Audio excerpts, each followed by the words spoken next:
Pelita bagi kakiku, terang bagi jalanku.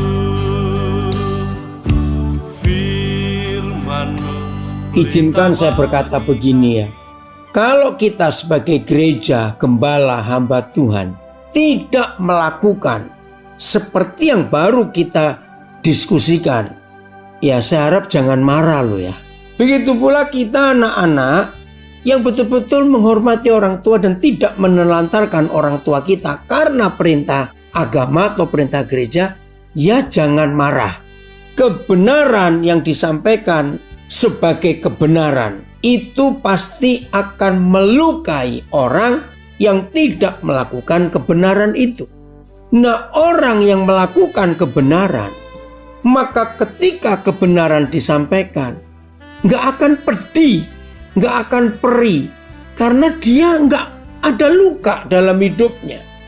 Saudara, dalam penyampaian, ya termasuk yang kita semua tahu yang sudah sekian tahun ini, kalau saya berkata, ngikuti Pak Paul Chang ini, aduh luar biasa. Nah, kebenaran yang disampaikan sebagai kebenaran dan yang mendengar melakukan kebenaran itu, maka nggak terluka. Tapi kalau ada orang mendengar kebenaran dan orang itu tersakiti dan terluka, nah mereka itu sebetulnya yang, maaf saya tidak menuduh, mereka itu sebenarnya yang sedang tidak melakukan kebenaran. Tapi orang yang merasa tersakiti ketika kebenaran disampaikan, padahal maaf bukan menuduh atau menghakimi, orang itu yang salah, tapi malah marah kepada yang menyampaikan kebenaran itu.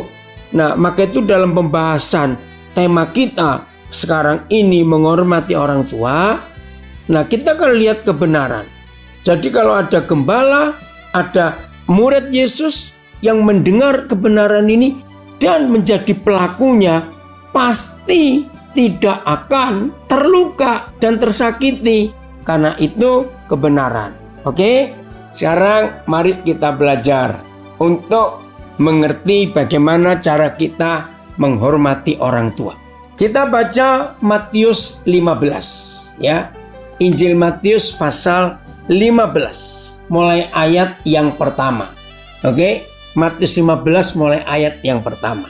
Judulnya Perintah Tuhan dan Adat Istiadat Yahudi. Ayat 1. Kemudian datanglah beberapa orang Farisi dan ahli Taurat dari Yerusalem kepada Yesus dan berkata, "Mengapa murid-muridmu melanggar adat istiadat nenek moyang kita? Mereka tidak membasuh tangan sebelum makan." Tetapi jawab Yesus kepada mereka, "Mengapakah kamu pun melanggar perintah Tuhan demi adat istiadat nenek moyangmu?" Weh, marah. Saya ulangi ayat 3. Tetapi jawab Yesus kepada mereka, "Mengapa kamu pun melanggar perintah Tuhan dan adat istiadat nenek moyangmu? Sebab Tuhan berfirman, hormatilah ayahmu dan ibumu. Dan lagi, lihat, dan lagi, siapa yang mengutuki ayahnya atau ibunya pasti dihukum mati." Ini hukum Taurat yang ditulis oleh Musa. Nah, terus ayat yang kelima. Tetapi kamu berkata, barang siapa berkata kepada bapaknya atau kepada ibunya, "Apa yang ada padaku yang dapat digunakan untuk pemeliharaanmu?" Ini yang mengerikan sekali. Ini yang dari awal tadi Pak Paul Chang katakan. Ada gereja yang demi maaf duit untuk sumbangan buat gereja. Maka ada beberapa gembala, beberapa hamba Tuhan yang berkata kepada anggota gerejanya, "Jangan mengurusi orang tuamu, lebih baik uangmu itu kamu pakai untuk kepentingan pelayanan di gereja kita ini." Wih, ini menyedihkan sekali. Dan ternyata itu sudah ada ribuan tahun yang lalu. Maka itu lihat, ini yang Tuhan Yesus katakan dan marah. Jadi ketika orang-orang Yahudi itu menelantarkan orang tuanya, karena di bait suci lagi perlu duit banyak untuk pembangunan, untuk ini, untuk itu. Lalu Tuhan Yesus tegur mereka. Saya baca lagi ya, penting, ayat 5. Tetapi kamu berkata, barang siapa berkata kepada bapaknya atau kepada ibunya, apa yang ada padaku yang dapat digunakan untuk pemeliharaanmu, yang seharusnya anak ini berbakti pada orang tua dan uangnya anak-anak ini untuk orang tuanya, seharusnya dikatakan sudah digunakan untuk persembahan kepada Tuhan. Wih, ngeri sekali. Terus ayat 6, orang itu tidak wajib lagi menghormati bapaknya atau ibunya karena merasa uangnya sudah dipakai untuk kepentingan gereja. Dan aneh, di zaman sekarang ini ada gereja-gereja yang mengajarkan adat istiadat ini. Jadi kalau itu untuk jatah keperluan ayah ibumu, jangan dikasih, karena gereja lagi perlu. Wih, ini jahat sekali loh saudara. Terus ayat 6, orang itu tidak wajib lagi menghormati bapaknya atau ibunya.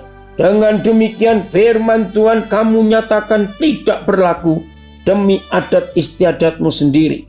Hai orang-orang munafik, benarlah nubuat Yesaya tentang kamu. Bangsa ini memuliakan aku dengan bibirnya, padahal hatinya jauh daripadaku. Percuma kamu beribadah kepadaku, sedangkan ajaran yang mereka ajarkan ialah perintah manusia. Lalu Yesus memanggil orang banyak dan berkata kepada mereka, dengarkan dan camkanlah. Bukan yang masuk ke dalam mulut yang menajiskan orang, melainkan yang keluar dari mulut itu yang menajiskan orang. Maka datanglah murid-muridnya dan bertanya kepadanya, engkau tahu bahwa perkataanmu itu telah menjadi batu sandungan bagi orang-orang Farisi. Nah, ini yang saya katakan sebelum baca ayat ini. Kalau kebenaran itu disampaikan sebagai kebenaran dan ada orang-orang yang terluka, yang merasa tersakiti, itulah yang sedang melawan kebenaran yang disampaikan itu. Kalau kita sudah melakukan kebenaran dan disampaikan kebenaran yang begitu tajam, kita nggak perlu tersakiti karena kita ada di dalam kebenaran itu. Saya harap saudara mengerti kebenaran ini. Nah, ternyata murid-murid Tuhan Yesus pun menegur Tuhan Yesus. Kalau istilah saya sehari-hari gini, ini istilah Jawa ya. Tuhan Yesus mbok yao. Ini istilah Jawa, mbok yao. Kalau ngomong itu jangan pedis-pedis. Yang biasa, dan itu kan menyakiti orang-orang Farisi. Nah, ketahuan Farisinya itu yang sakit. Maaf, saya harus ngomong. Di zaman seperti ini, ketika kebenaran yang benar disampaikan sebagai kebenaran, dan kalau ada di antara kita terluka, maaf saya berkata, kitalah yang merasa terluka itu Farisi akhir zaman. Nah, kalau ada yang marah dengar kalimat ini, makin ketahuan yang marah itulah Farisinya. Ayo kita belajar. Saya ulangi lagi, ini hebat sekali. Maka datanglah murid-muridnya dan bertanya kepadanya, engkau tahu bahwa perkataanmu itu telah menjadi batu sandungan bagi orang Farisi. Apa jawab Yesus? Lihat ini. Jawab Yesus, setiap tanaman yang tidak ditanam oleh Bapakku yang di surga akan dicabut dengan akar-akarnya. Biarkanlah mereka itu. Mereka orang buta yang menuntun orang buta. Jika orang buta menuntun orang buta, pasti keduanya jatuh ke dalam lubang. Lalu Petrus berkata kepadanya, jelaskan perumpamaan itu kepada kami. Jawab Yesus, kamu pun masih belum dapat memahaminya. Tidak tahukah kamu bahwa segala sesuatu yang masuk ke dalam mulut turun ke dalam perut lalu dibuang di jamban. Tetapi apa yang keluar dari mulut berasal dari hati, dan itulah yang menajiskan orang. Karena dari hati timbul segala pikiran jahat, pembunuhan, perzinahan, percabulan, pencurian, sumpah palsu, hujat. Itulah yang menajiskan orang. Tetapi makan dengan tangan yang tidak dibasuh tidak menajiskan orang. Saudara, dari sini kita bisa mengetahui satu satu-satunya negara di dunia ini yang pemerintahnya melarang di negara itu ada panti jompo, ada rumah jompo. Orang Belanda bilang Bejaardenhuis, ya, Altersheim, itu bahasa Jermannya. Hanya Singapura, Perdana Menteri Lee Kuan Yew membuat undang-undang di Singapura tidak boleh ada rumah untuk orang tua dititipkan, tidak boleh. Lee Kuan Yew berkata, hei warga Singapura, orang tuamu itu tanggung jawabmu, bukan tanggung jawab negara, pemerintah, walaupun kamu bisa bayar untuk nitipkan orang tua. Saya salut kepada Lee Kuan Yew. Maka itu sampai hari ini Singapura nggak pernah ada rumah jompo. Karena orang tua tanggung jawab anak-anaknya. Bahkan Lee Kuan Yew menekankan, kita tahu Lee Kuan Yew taat kepada ajaran Konghucu. Kita tidak ada kita sekarang kalau nggak ada papa mama kita. Nah itu konsepnya. Jadi kalau mereka sudah tua, jangan sia-siakan. Kalian anak-anak yang bertanggung jawab. Nah ini kan menyedihkan. Tiba-tiba ada gereja yang mengajar. Ketika gereja perlu uang untuk renovasi AC, renovasi kamar mandi, toilet, renovasi kursi, karpet, maaf, untuk beli alat musik, sound system, maaf. Lalu ada gereja berani berkata, jangan beri ke orang tuamu, kasih ke Tuhan dulu. Wow, itu jahat. Jadi kita harus sadar tugas ini. Nah, saya lupa di ayat mana. Dalam peristiwa ini saya lupa, tolong ya kalau ada yang ingatkan saya. Akhirnya Tuhan Yesus berkata soal perpuluhan. Gara-gara orang-orang Farisi ini melarang jemaat Yahudi untuk ngurus orang tuanya. Nah Tuhan Yesus berkata tentang perpuluhan, tapi dia bukan merintah kita memberi perpuluhan. Tuhan Yesus hanya ngomong, kalau orang tuamu perlu, tapi kamu berkata, ya uang mereka sudah kami berikan sebagai perpuluhan di gereja. Salah. Saudara, ini kebenaran yang hebat sekali. Maka itu, kalau hari ini kita belajar bersama-sama tentang konsep ini, puji Tuhan. Tuhan membawa kita, Tuhan mengingatkan kita untuk kita tetap bertanggung jawab untuk orang tua kita. Berbahagialah anak yang masih ditungguin orang tuanya sampai hari ini. Karena di akhir zaman ini kejahatan luar biasa. Setan merusak hubungan orang tua dengan anak dan hubungan anak dengan orang tua dirusak oleh si jahat. Lihat berita-berita terakhir. Orang tua belum meninggal, anak-anak sudah rebutan warisan. Aduh, menyedihkan. Berapa kali di Indonesia terjadi anak memperkarakan orang tuanya ke pengadilan gara-gara warisan. Wih, jahat sekali kalau bicara soal uang itu.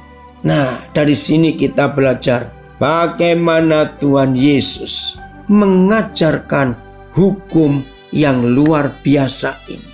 Keluaran 20 ayat 15. Kita semua tahu ini salah satu hukum dari 10 hukum yang Tuhan berikan kepada bukan cuma Israel, kepada dunia. Ya, Keluaran 20 ayat yang ke-12. Ya, Keluaran 20 ayat 12. Hormatilah ayahmu dan ibumu. Hormati supaya terima kasih Tuhan, lanjut umurmu di tanah yang diberikan Yahweh Tuhanmu kepadamu. Ini hukum yang kelima. 5 ya. Hormati ayahmu dan ibumu supaya lanjut umurmu di tanah yang diberikan Yahweh Tuhanmu kepadamu. Hukum ini yang kita harus hormat. Kalau saudara melihat ya video-video pendek tentang berbaktinya anak kepada orang tua yang sudah viral di YouTube, di apa saja sosial media. Saudara tahu nggak? 90 sekian persen video-video pendek tentang anak-anak yang menghormati orang tua atau anak-anak muda yang punya hati untuk menolong orang tua lain yang terlantar. Saya harap saudara ngerti maksud saya. Banyak itu berseliweran di sosial media. 90 sekian persen video itu dibuat di Tiongkok. Hebat. Pernah nggak saudara menyadari ada kesamaan ya antara hukum Taurat dengan pelajaran dari Konghucu? Ada kesamaan, saudara. Sampai hari ini memang belum ada bukti siapa yang menemui siapa. Antara orang-orang Yahudi dengan Nabi Konghucu, ini siapa yang nemui siapa. Tetapi di dalam hukum etika yang diajarkan oleh Konghucu, 90 sekian persen itu sumbernya dari Taurat. Karena kalau kita lihat waktu antara Musa dengan Nabi Konghucu, kan ada tenggang waktu yang cukup jauh. Banyak, bahkan saudara yang bisa huruf Mandarin, tapi yang tradisional, bukan yang diperbarui. Nah, ini sebabnya. Mengapa sejak pemerintahan yang terakhir di Tiongkok, maka mereka merubah ya yang tradisional menjadi yang modern. Dan itu banyak yang dikurangi ya cara menulisnya. Ternyata tujuannya ketika pemerintah komunis tahu ada sekian banyak huruf Mandarin, itu yang sangat alkitabiah. Wih, luar biasa. Ada banyak di Google juga. Ya, salah satu hamba Tuhan dari Singapura ya yang menulis punya banyak episode ya di YouTube ada. Itu Kong Hee ya dari City Harvest Church. Cara cari. Kong Hee itu punya banyak video tentang hebatnya huruf Mandarin yang tradisional. Ternyata dicocokkan dengan Alkitab. Hebat sekali. Ya, cari. Saya nggak bahas ini karena juga saya tidak mengerti banyak. Nah, salah satu lagi yang mengagumkan saya ya, kalau saudara melihat tempat ibadah, ya Konghucu. Nah, bedakan. Konghucu itu etika, ya bukan agama. Ya, tapi di Indonesia jadi agama nggak apa-apa. Lalu muncul Taoisme, ya, dan itu beda. Tapi yang unik, rumah ibadah yang didirikan oleh Konghucu dengan rumah ibadah yang didirikan oleh pengikut Taoisme, itu prinsipnya persis seperti tabernakel Musa. Ya, Tao Te Ching. Ya, saudara lihat, prinsipnya itu seperti tabernakel Musa. Coba sesekali yang baru pertama kali dengar apa yang saya sharingkan ini, besok cari kelenteng, ya cari vihara. Lihat yang ditulis oleh Musa itu dilakukan. Ya, ini ada anak saya dari Nabire nulis, salah satu keberhasilan seorang anak adalah ketika seorang anak bisa membuat orang tua setiap saat tersenyum. Makasih nak, kamu menulis itu. Nah, ini maaf ya saya cuma cerita. Di antara anak-anak kami yang pernah tinggal serumah dengan kami, saudara, sekian tahun saya lupa. Maaf ya anak-anak saya yang lain, jangan salah ngerti ya. Karena sudah banyak, saya nggak ngitung berapa ratus anak-anak yang sudah pernah tinggal dengan kami dan harus keluar. Nah, dia ini keluarnya karena besok dia menikah. Jadi malam ini terakhir dia tinggal dengan kami di rumah kami di Nabire. Besok menikah. Saudara, saya sampai kaget. Itu pertama kali setelah kami pulang dari pemberkatan nikah, saya tiba di rumah, saya itu kaget, saudara. Saya tiba-tiba seperti kehilangan sesuatu. Ada rasa sedih sekali. Saya heran, kenapa ini? Oh, saya baru sadar. Anak ini sudah keluar rumah karena menikah. Saya sampai kaget. Perhatiannya kepada kami. Walaupun bukan orang tua kandung. Tapi hebat sekali. Ini pertama kali saya merasa kehilangan. Maka itu saya bisa membayangkan kalau ada orang tua kandung menikahkan anaknya, lalu anaknya keluar rumah. Wajar ada rasa kehilangan itu. Nah, saya kembali. Saudara, kalau kita lihat tabernakel Musa, ada halaman dibagi dengan 3 bagian. Halaman, ini tabernakel Musa dulu ya. lalu ruang kudus, baru yang ketiga ruang maha kudus. Ternyata kelenteng atau vihara, ajaran Konghucu dan ajaran Taoisme sama. Di halaman itu ada mezbah bakaran untuk membakar semua korban. Ternyata di semua kelenteng dan vihara sama. Coba saudara lihat. Di halaman ada sebuah bangunan, saya sebutnya tungku, karena untuk bakar kertas sembahyang. Dan itu diletakkan di sebelah kanan ketika orang masuk ke kuil itu. Nah, dari halaman masuk ke ruangan kudus. Nah, di dalam ruangan kudus itu ada 3 benda. Ya, mezbah dupa dari emas, lalu sebelah kanan kaki Dian ada 7 lampu, dan meja tempat menyusun 12 roti ditumpuk 6-6. Nah, di dalam kelenteng kuil vihara, di ruangan kedua itu ada patung dewa-dewa kecil istilahnya. Ya, saya nggak tahu istilah, maaf kalau saya salah. Begitu meninggalkan ruang tengah, maka di semua kelenteng, semua kuil vihara pasti ada tirai. Nah, di belakang tirai itulah ditempatkan tokoh atau dewa yang sangat dihormati oleh masing-masing. Ini kalau tahu, kalau Konghucu beda ya di dalamnya. Ternyata sama, itu ruangan maha kudus. Nah, ini pemikiran saya. Ini siapa yang ketemu siapa ya? Kok antara Yahudi dengan pelajaran Konghucu ada kesamaan? Maka itu penekanan pengajaran Konghucu, selalu hormat kepada orang tua. Bahkan ditambahkan sampai sudah meninggal pun harus anak itu hormat kepada orang tuanya walaupun sudah meninggal. Nah, dari sini kita melihat betapa hebatnya Taurat ini yang mempengaruhi dunia sampai hari ini. Pengajaran ini, firman ini, saya harap saudara mengerti ya, mulai sekarang ini. Bagaimana korelasinya, hubungannya antara Taurat Musa dengan hukum ini. Woi, ada yang komen bagus. Saya mau baca ini ya. Sampai kiamat pun anak wajib menghormati orang tua. Oke, terus ada yang tanya, bagaimana jika ada orang tuanya sekedar melahirkan saja, setelah itu tidak peduli sampai saat ini? Anak tersebut diangkat orang tua angkat yang begitu menyayangi, melebihi seperti anaknya sendiri. Sikap apa yang harus dilakukan oleh anak tersebut mengenai menghormati orang tua? Baik, saya akan jawab.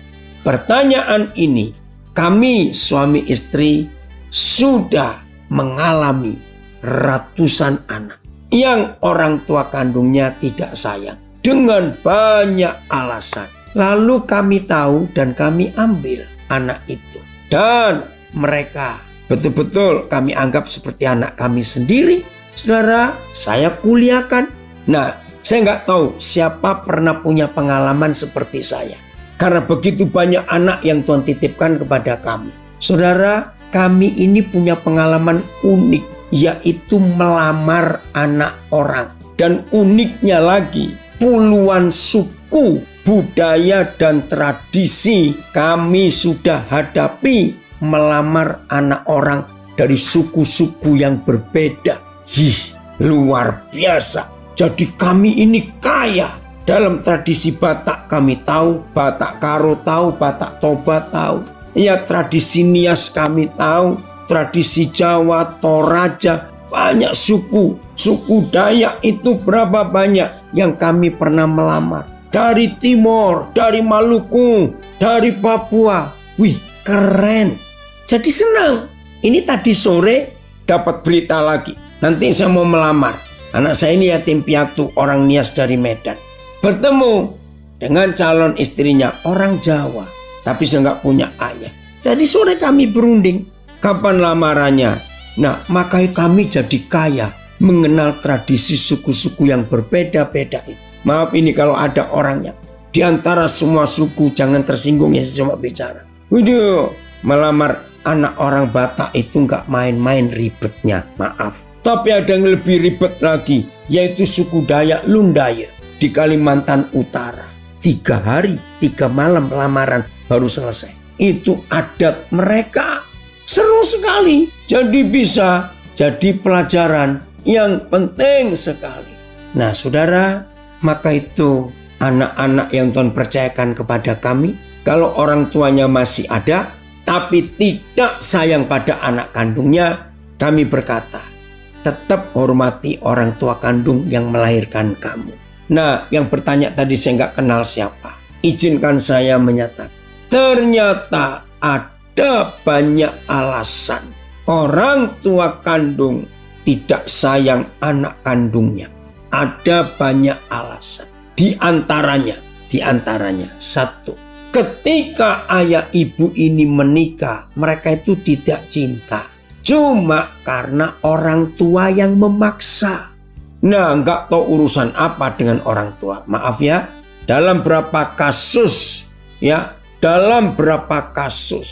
orang tua yang dijodohkan tanpa cinta.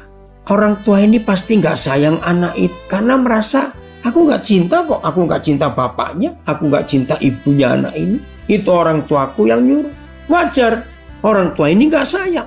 Maaf, ada orang tua yang nggak sayang anak kandungnya karena masih ada perasaan curiga. Aku nggak yakin dia itu anakku. Mungkin istriku nyeleweng dengan orang lain. Ada alasan seperti itu. Ada alasan lagi. Ketika anak ini lahir, usaha orang tuanya langsung bangkrut.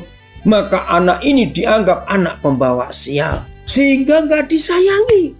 Anak-anak muda yang free sex, maaf, lalu ceweknya hamil. Biasanya anak pertama seperti ini nggak disayangi. Karena orang tua nggak siap. Maka itu dibuang-buang. Maaf, ini pengalaman kami selama ngurus anak-anak. Maka itu saya punya kalimat jelek ini kepada anak-anak muda. Maafkan saya. Saya marah kepada anak-anak muda. Awas kamu, asal kawin asal beranak saja. Lihat, ini kata-kata jelek. Tapi saya ketemu. Asal kawin asal beranak kamu. Karena hawa nafsu. Ngeseks, maaf. Tiba-tiba hamil. Anak itu jadi korban. Karena papa mama belum siap. Kenapa kamu nongol? Waduh, ini kurang ajar betul. Nah, dari sini saudara kita belajar. Orang tua ini gak sayang anak itu. Bersyukur. Sungguh kami suami istri sangat bersyukur. Diberi kepercayaan Tuhan. Untuk menemukan anak-anak yang tertolak.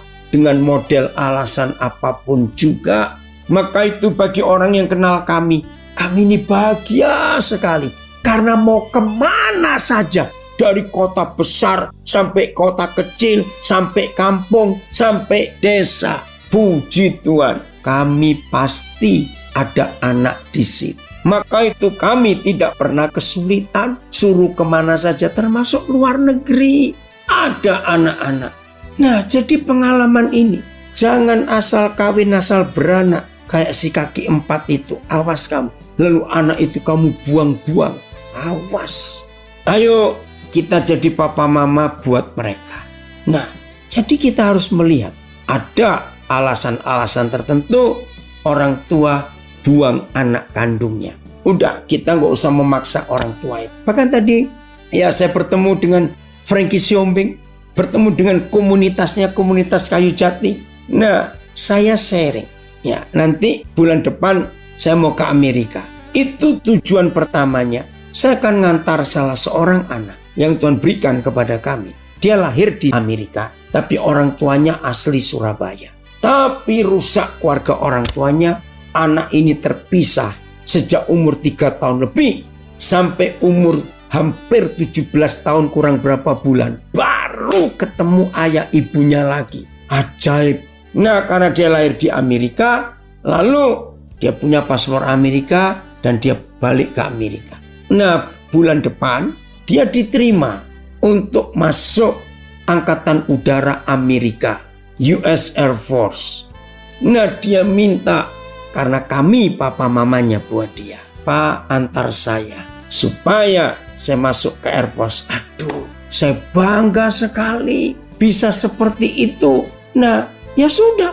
Ketika pertama kali anak ini ketemu ayah kandungnya, karena mamanya masih di Amerika, ayah kandungnya ada di Nabire bersama dengan saya, dengan kami yang tadinya kami nggak tahu.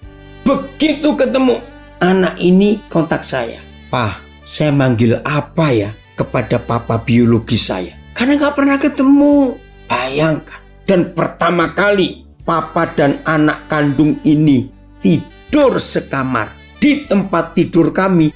Karena waktu itu kami nggak di Jakarta. Waktu papanya mandi, anak ini telepon saya. Dia manggil Dedi akhirnya kepada papa biologisnya. "Wah, kok kaku ya aku dengan Dedi?" Aduh saudara, ya bagaimana nggak kaku? Sejak di umur 3 tahun lebih terpisah. Dan baru malam itu ketemu bapak biologisnya. Oke, saya mau baca. Ada yang tanya tadi, ini bagus sekali. Pak Daniel, saya sering melawan orang tua karena saya sering disuruh ngepel, cuci piring, dan lain-lain. Padahal di rumah ada kakak perempuan, 2 janda, semua sudah punya anak tapi malas-malas. Kadang kalau saya lagi bad mood, saya melawan dan gak mau cuci piring. Tapi kalau saya sedang rajin, apapun saya kerjakan. Apakah saya dosa kalau membentak orang tua saya ketika saya bilang, "Anak mama kan bukan saya saja. Kenapa saya terus yang disuruh?" Dan kata-kata saya kalau lagi capek keluar kata-kata kotor. "Saya hormat kepadamu." Saya nggak baca namanya ya. "Saya hormat. Kamu jujur, kamu gentleman, bisa membuka dalam tanda kutip aibmu di forum umum ini. Izinkan saya mewakili papa mamamu. Maafkan papa ya nak, maafkan. Sekarang ini papa belum bisa cerita. Kenapa kami lebih menekan kamu dari saudara-saudaramu yang lain? Maafkan. Tapi hari ini kalau kamu ada di forum umum ini dan kamu berani bertanya seperti ini, papa respect, kamu anak yang hebat. Izinkan papa bicara kepada kamu tentang satu kesaksian. Ya, ada satu kesaksian. Seorang anak yang dibuang oleh orang tua kandungnya, lalu opanya, kakeknya yang merawat dia. Ya, nah opanya ini strict pendidikannya, strength. Kalau orang Belanda bilang, "Woi, kayak militer." Lampu nggak dimatikan, dia keluar dari kamar, opanya tegur. Colok HP nggak dipakai, charger nggak dilepas, marah. Kipas angin masih menyala, ditegur. Ya, kalau mandi, keluar kamar mandi, keran air nggak dimatikan, opanya ini negur. Suruh rajin bersihkan rumah. Wih, pokoknya dia ngomel terus. Ini ilustrasi, saya nggak tahu siapa yang nulis itu. Suatu hari dia lulus kuliah, dia dipanggil kerja di suatu perusahaan. Maka datanglah dia untuk interview. Dalam panggilan itu dikatakan lantai 3. Ya udah, tapi begitu dia sampai kantor itu, loh, kok sepi? Ya di lantai pertama kosong, satu meja aja nggak ada. Begitu dia masuk, wih, dia lihat kok berantakan. Ya, lampu masih menyala, ya. Terus dia pokoknya lihat yang nggak beres itu dia beresin. Pas dia mau naik lift, ternyata ada tulisan lift rusak. Maka dia pakai tangga. Sampai lantai 2 dia kaget, kipas angin masih menyala. Ya, ada tempat sampah tergeletak, dia betulin. Ya, terus dia dengar suara kericik-kericik air di toilet lantai 2. Dia masuk, dia matikan. Lift lantai 2 juga sama rusak. Maka dia naik tangga ke lantai 3. Begitu sampai lantai 3, kosong juga. Dia sampai mikir, apa aku ini salah? Tapi dia lihat ada satu pintu dan ada nomornya. Nah, nomor pintu itu ada di surat panggilan interview. Maka dia ketok. Begitu dia ketok, seorang dengan pakaian rapi dan dia tahu ini pasti manajernya. Begitu dibuka pintunya, langsung manajer ini memberi jabatan tangan. "Selamat, Anda diterima bergabung di perusahaan kami." Dia kaget. Nggak mungkin. Saya belum diinterview. Bahkan Bapak tidak sempat melihat CV saya, melihat semuanya. Nggak perlu. CCTV kami pasang sejak di lantai dasar. Dan kami ngikuti apa yang Anda lakukan. Hal-hal kecil yang sepele. Perusahaan ini perlu orang seperti Anda yang bisa bertanggung jawab untuk perkara-perkara kecil. Saudara, dalam kisah itu dia menangis dan kalimat pertama yang dia keluarkan, "Opa, terima kasih. Opa mendidik saya sejak kecil. Ternyata saya diterima di perusahaan ini tanpa interview, tanpa apa-apa. Karena didikan Opa." Luar biasa. Saudara, maka itu mari mulai hari ini kita hidup hormati. Itu dia. Oh, ada yang tanya lagi, maaf ini pertanyaan aneh. Kedua orang tua saya sudah meninggal. Bagaimana saya seharusnya bersikap terhadap mereka? Nah, sudah nggak perlu lagi karena sudah meninggal. Saya mau bacakan ayatnya untuk yang sudah meninggal. Pengkhotbah pasal 9. Ya, Pengkhotbah pasal 9. Setelah kitab Amsal itu ada kitab Pengkhotbah. Pengkhotbah pasal 9 mulai ayat yang keempat ya sampai yang keenam. Jadi kalau orang tua sudah meninggal, nah ini beda dengan pelajaran Konghucu ya. Tetapi siapa yang termasuk orang hidup mempunyai harapan. Karena anjing yang hidup lebih baik daripada singa yang mati. Karena orang-orang yang hidup tahu bahwa mereka akan mati. Tetapi orang yang mati tidak tahu apa-apa. Tak ada upah lagi bagi mereka. Bahkan kenangan kepada mereka sudah lenyap. Baik kasih mereka maupun kebencian dan kecemburuan mereka sudah lama hilang. Dan untuk selama-lamanya tidak ada lagi bagian mereka.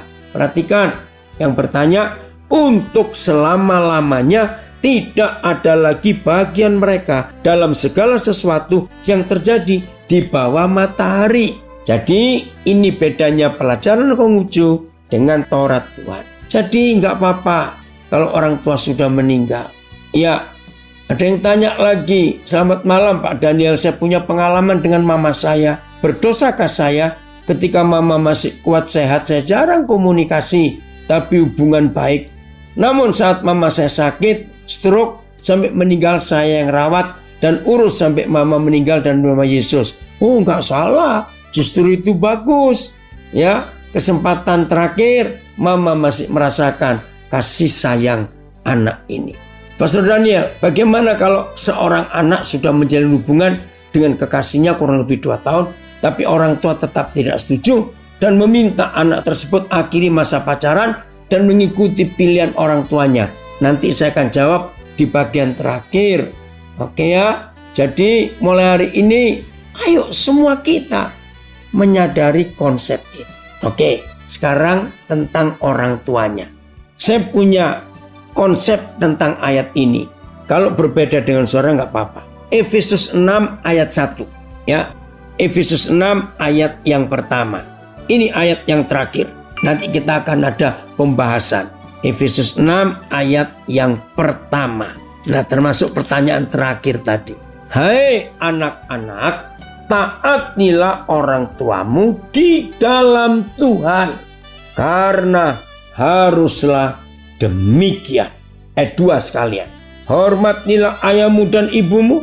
Ini adalah suatu perintah yang penting, seperti yang nyata dari janji ini, supaya kamu berbahagia dan panjang umurmu di bumi. Nah, tapi orang tua, lihat ayat 4. Dan kamu bapak-bapak, janganlah bangkitkan amarah di dalam hati anak-anakmu, tetapi didiklah mereka di dalam ajaran dan nasihat Tuhan. Jelas ya? Maaf, saya beri kesaksian. Ada suku-suku tertentu di Indonesia, maafkan saya kalau ada yang tersinggung. Ada suku-suku tertentu di Indonesia yang begitu dirasuki oleh roh rasialis. Suku-suku ini tidak akan suka kalau anak mereka mau menikah dengan suku lain. Harus dengan yang sesuku, sadis. Saudara, saya walaupun gak banyak, maaf, tapi saya melakukan. Hormatilah orang tuamu di dalam Tuhan. Jadi kesimpulannya, kalau ada orang tua walaupun Kristen, walaupun pendeta, kalau tidak di dalam Tuhan, Maka sebaliknya, jadi kalau orang tua walaupun pendeta tapi nggak di dalam Tuhan karena rasialis, tidak perlu dihormat. Maaf. Maka itu saya nggak banyak. Ya ada 4-5 pernikahan lah. Yang saya berani meneguhkan memberkati pernikahan mereka. Walaupun orang tuanya hamba Tuhan. Karena orang tuanya memaksa. Harus yang satu suku. Tolong dicatat. Saya menemukan kebenaran ini.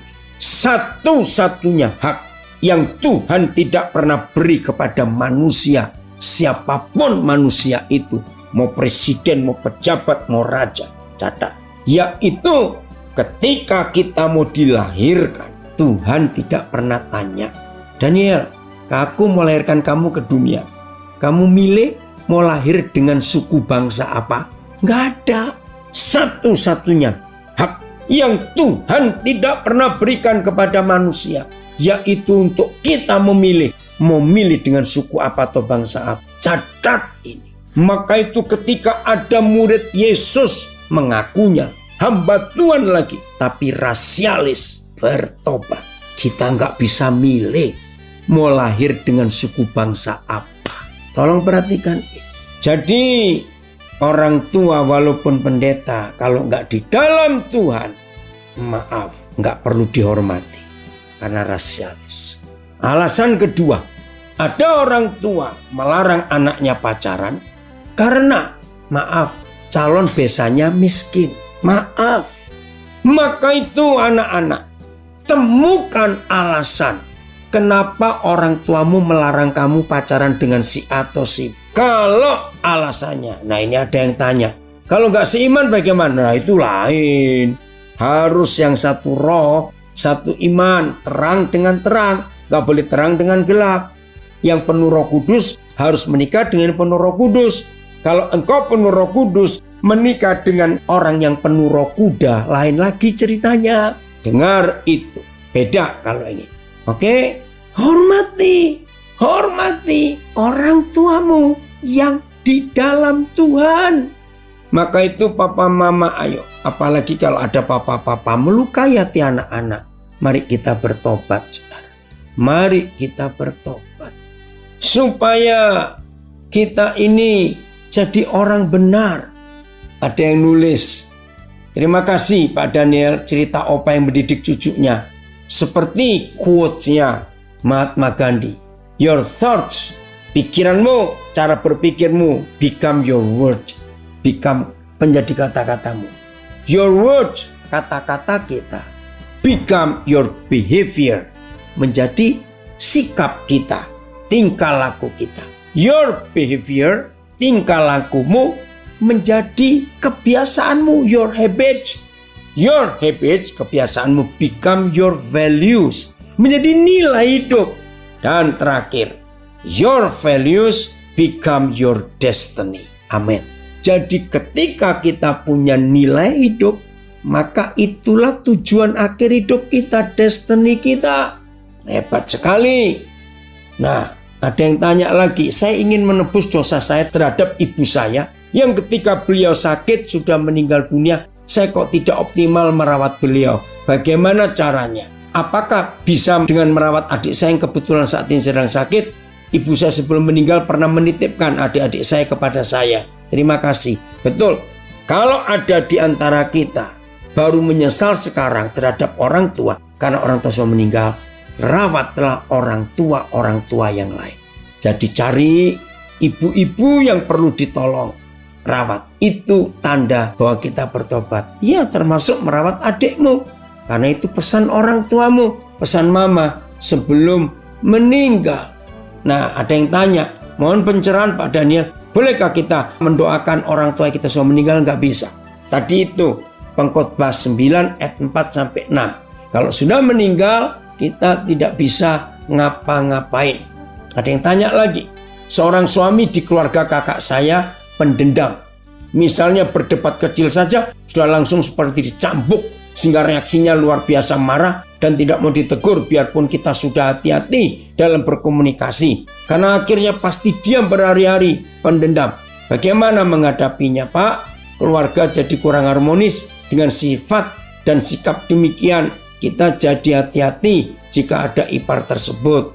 Ya, orang seperti itu, kalau memang dia rendah hati mau dilayani, hati yang disembuhkan oleh kasih Yesus, puji Tuhan. Tapi kalau dia belum mau berubah, ya udah, istilah orang Jawa, sing waras ngalah. Yang sehat, ya udahlah, tarik diri. Kalau ada dia, nggak usah ngomong apa-apa. Justru kita minta kasih Tuhan menjamah hidupnya. Oke? Jadi inilah firman yang Tuhan ingin kita menghormati orang tua. Jadi papa mama, kalau kita ingin dihormati anak-anak kita, ayo kita sayangi anak-anak kita. Anak-anak, ingat, sejahat apa orang tuamu, besok pun kamu akan jadi orang tua. Jangan sampai hukum tabur tuai kena kamu. Maka itu anak-anak, ini hubungan timbal balik. Wah, kalau hidup kita seperti ini, surga di bumi. Tuhan Yesus memberkati kita semua dan jadilah orang-orang yang dipakai oleh Tuhan. Amin. Firman-Mu pelita bagi kakiku, terang bagi